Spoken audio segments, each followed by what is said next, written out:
Buenos días tengan todos ustedes, alumnos que están llevando en este momento el curso virtual del Grupo Atlas Medical Student. Mi nombre es Martín Ramírez Aizanoa y en esta oportunidad voy a ser quien les explique las clases del primer segmento correspondiente al curso de bioquímica.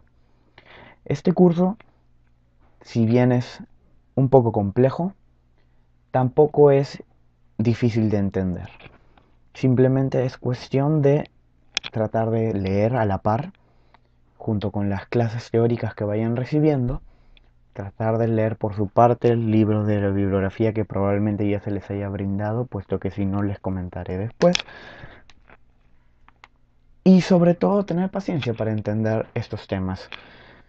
La gran mayoría son temas que ya han visto desde biología.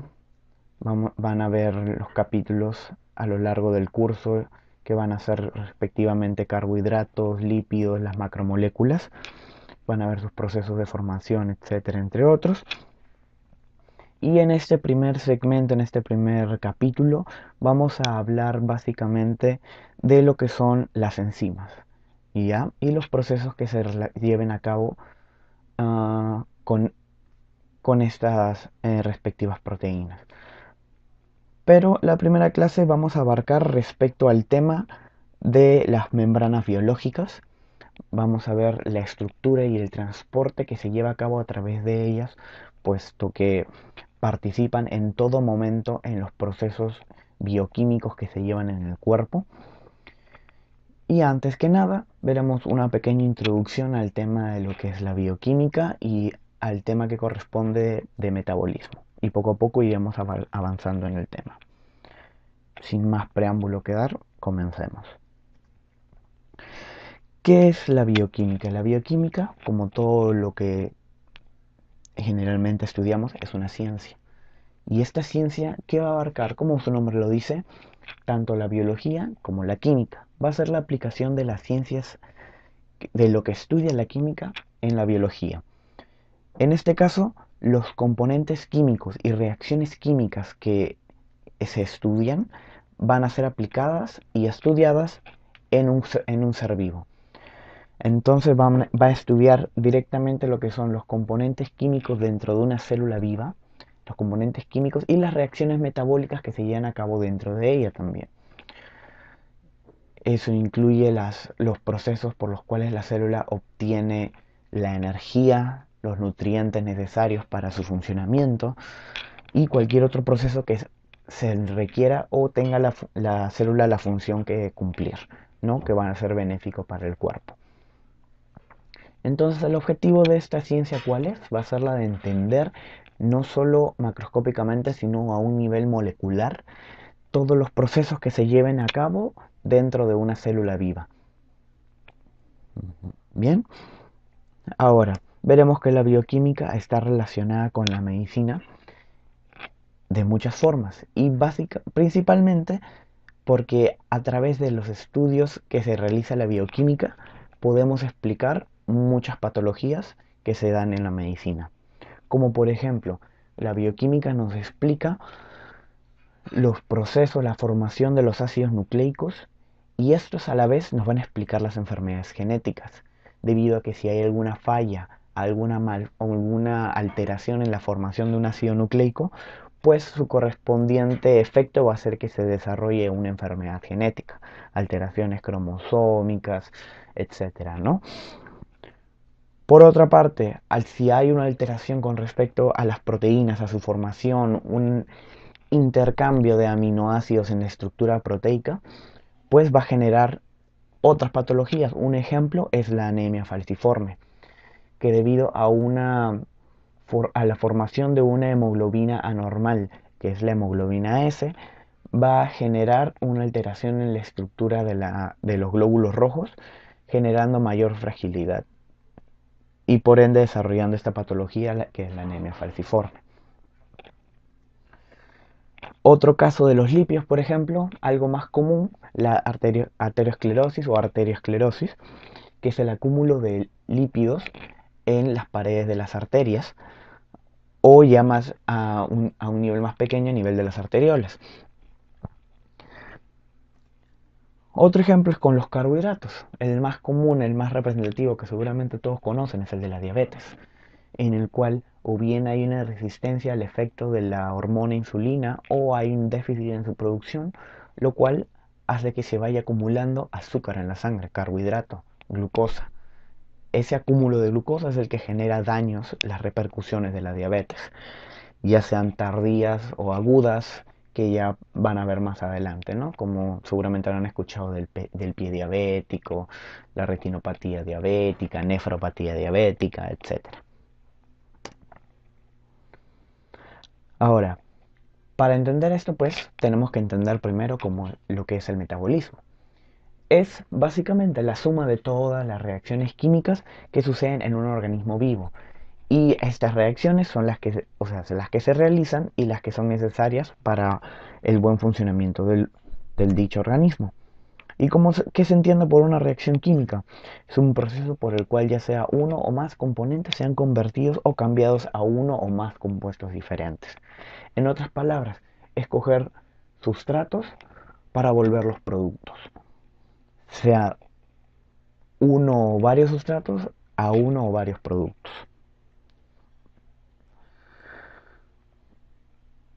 Entonces, ¿cuáles son las funciones del metabolismo en sí?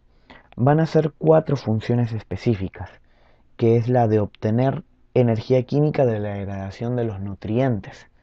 Lo más representativo sería los carbohidratos. Van a ver en el capítulo de carbohidratos cómo mediante una molécula de glucosa se degrada mediante todo el proceso de glucólisis y del ciclo de Krebs, la cadena transportadora de electrones, con lo cual se va a obtener un número de moléculas de ATP que sirven para como moléculas transportadoras de energía, ¿no? Para todos los procesos que se lleven a cabo en el cuerpo. Ahora, una segunda función es la de convertir moléculas nutrientes en precursores. Van a ver además, por ejemplo, al final de la ruta de la glucólisis se va a formar un componente conocido como acetilcoenzima A.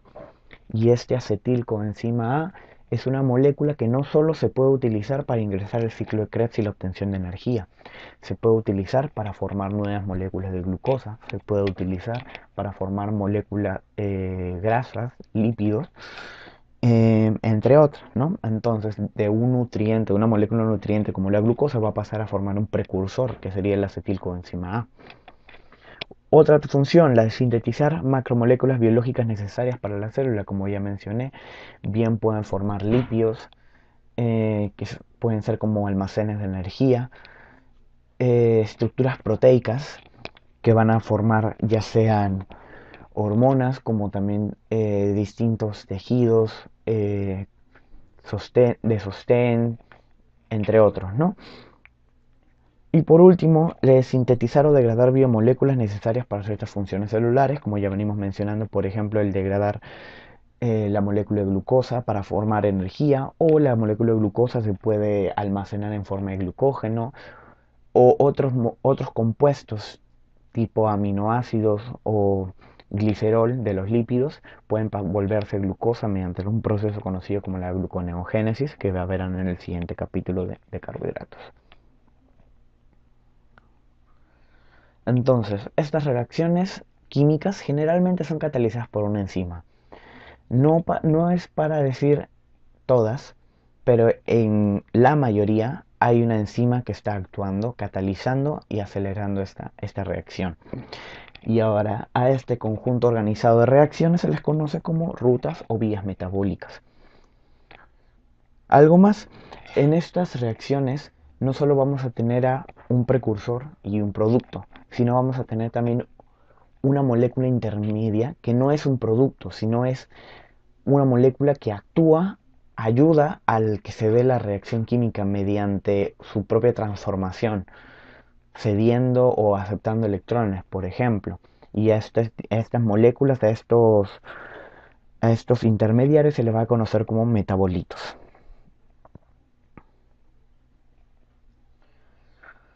Ahora vamos a ver algunas características de las vías metabólicas.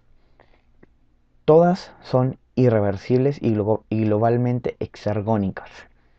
Quiere decir que no puede, que en la gran mayoría no regresan a su forma original, sino que requieren de mediante otras vías volver en todo caso a dicho producto. Y la gran mayoría es exergónica, quiere decir que libera energía, pero eso no quiere decir que no hayan procesos que requieran energía, como vamos a ver más adelante. Las rutas en los dos sentidos nunca pueden ser iguales, porque si lo fuesen, uno de los dos nunca podría realizarse. ¿Qué quiere decir? Como les expliqué hace un momento, las vías van en un sentido y para volver, por decirlo así, para regresar en dicho sentido, no se da de la misma forma. Se utilizan otros compuestos, otra enzima u otras moléculas distintas, puesto que si no, no podrían llevarse a cabo. Y esos pasos distintos permiten que se den los dos sentidos de manera simultánea. Aunque pueden haber pasos comunes, como vamos a ver en, por ejemplo, en la glucólisis es una ruta de un solo sentido en la cual se transforma glucosa en dos moléculas de piruvato. El proceso inverso, que se llamaría gluconeogénesis, posee pasos en comunes, casi la mayoría, con la glucólisis. Difieren en tres pasos. Entonces, esto permite que ambas rutas, ambas vías metabólicas, puedan llevarse a cabo de manera simultánea en el cuerpo. No en el mismo lugar necesariamente, pero de manera simultánea en el cuerpo. De tal manera que se permitan ambos sentidos y no se crucen. Cada ruta metabólica va a estar localizada en algún lugar específico del cuerpo o en algún lugar específico de la célula, lo que permite que haya un control, una regulación de dichas vías. Ahora, todas estas rutas van a tener un paso que las compromete. ¿A qué se refiere?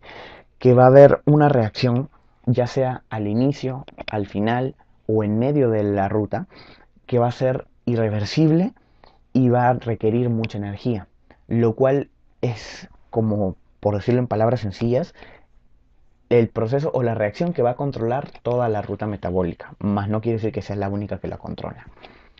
Y todas las rutas están reguladas por diversos procesos, ya sea dependiendo de la cantidad de energía que tenga presente el cuerpo, mecanismos hormonales, etcétera.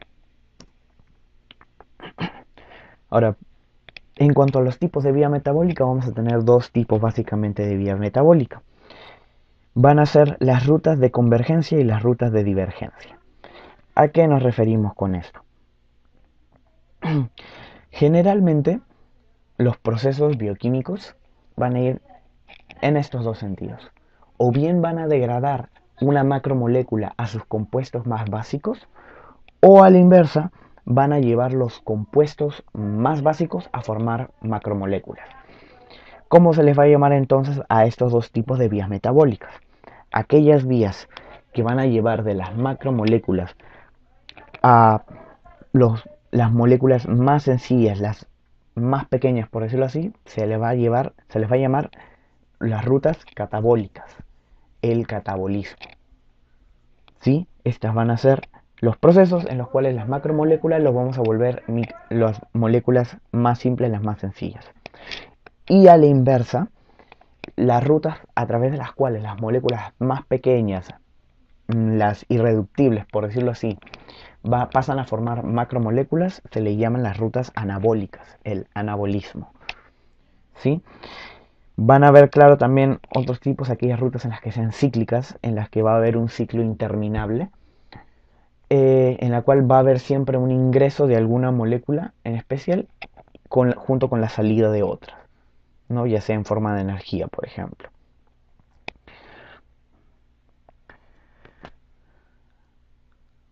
Entonces, vamos a tener diferencias entre estos dos tipos de vías. Las rutas catabólicas, como ya mencioné, que son las rutas que van de lo más grande a lo más pequeño, quiere decir que convergen, son de tipo degradativo, justamente por el mismo principio que de lo más grande a lo más pequeño, las degradan. Mientras que las rutas anabólicas o divergentes son las que sintetizan macromoléculas. En el catabolismo vamos de moléculas más complejas a más simples, mientras que en el anabolismo vamos de las más simples a las más complejas. Generalmente, casi en todos los casos, las rutas catabólicas van a ser de tipo exergónica. ¿Qué quiere decir? Que va a generar energía ese proceso. Cuando una macromolécula se transforme en moléculas más pequeñas, van a liberar energía. Mientras que a la inversa, para formar una macromolécula, se va a requerir energía y en las moléculas más pequeñas. Generalmente las rutas catabólicas van a ser de tipo oxidativas, quiere decir que van a liberar electrones que van a ser captadas por coenzimas que se reducen, que vamos a ver más adelante. Mientras que a la inversa, las rutas anabólicas van a ser de tipo reductoras. ¿Qué quiere decir? Que ellos necesitan electrones que van a ser cedidos por unas moléculas que ya están reducidas a las cuales se van a oxidar. No sé si me dejo entender. En las reacciones van a haber las moléculas que se oxidan y las que se reducen. Recuerden las reacciones redox de química, que seguramente ya deben haber llevado. Las oxidativas son aquellas en las cuales van a requerir los electrones, y las reductoras son las que van a requerir electrones, ¿no? Entonces las rutas catabólicas van a ser más que nada de tipo oxidativas, mientras que las anabólicas van a ser de tipo reductoras. Ahora, los intermediarios en las rutas catabólicas, que eran oxidativas, los intermediarios se reducen, puesto que son los que van a recibir los electrones que libera esta ruta. Mientras que a la inversa, en la ruta anabólica, los intermediarios son los que se van a oxidar, quiere decir que son los que van a ceder electrones. Por último, dentro de las rutas catabólicas, como mencionamos que hay moléculas que van a captar los electrones que se liberan, entonces van a formar moléculas reducidas, como sean el ATP, el NAD reducido, NADP reducido, el FAD reducido. Estas moléculas son las que captan los electrones que son liberados de las reacciones catabólicas. Y al inverso, en el anabolismo, las moléculas se van a oxidar, puesto que van a ceder los electrones, y se va a formar ADP, NAD reducido, NADP reducido y FAD reducido. Hasta ahí espero que se haya entendido. Van a ver que las rutas catabólicas y anabólicas son completamente opuestas. Cada una va en el sentido opuesto a la otra, y los procesos que suceden dentro de cada una son lo inverso a la contraria. Ahora, recuerden que mencionamos unas coenzimas que transportaban dichos electrones. La más importante y la más representativa es la nicotinamida adenina dinucleótido, que es el NAD. El NAD o NADP si es que está junto con un grupo fosfato, donde se va a llamar nicotinamida adenina dinucleótido fosfato. Esta molécula está formada básicamente por dos nucleótidos que van a ser la adenina y el ácido nicotínico, la niacina, que se va a volver nicotinamida mediante el cambio de su grupo carboxilo por un grupo terminal amino. ¿Ya? Como se ve aquí, el ácido nicotínico o niacina pierde su grupo carboxilo y pasa a aceptar un grupo amino, lo cual la transforma en una nicotinamida. Y junto con una adenina y dos fosfatos, esta molécula se va a conocer como nicotinamina adenina dinucleótido fosfato, en el caso de tener este grupo, pues no. Y si es que recibe electrones mediante generalmente moléculas de hidrógeno, como van a ser liberadas en las reacciones, por ejemplo, de tipo catabólicas, que liberan estos electrones, va a pasar a formar una molécula que se llama NAD reducido o NADP reducido, junto con una molécula de hidrógeno con carga positiva. Ahora, si ustedes se percatan, se le agrega una molécula de hidrógeno con carga positiva y una con carga negativa, además de los dos electrones. ¿Pero por qué sucede esto? Vamos a ver por qué.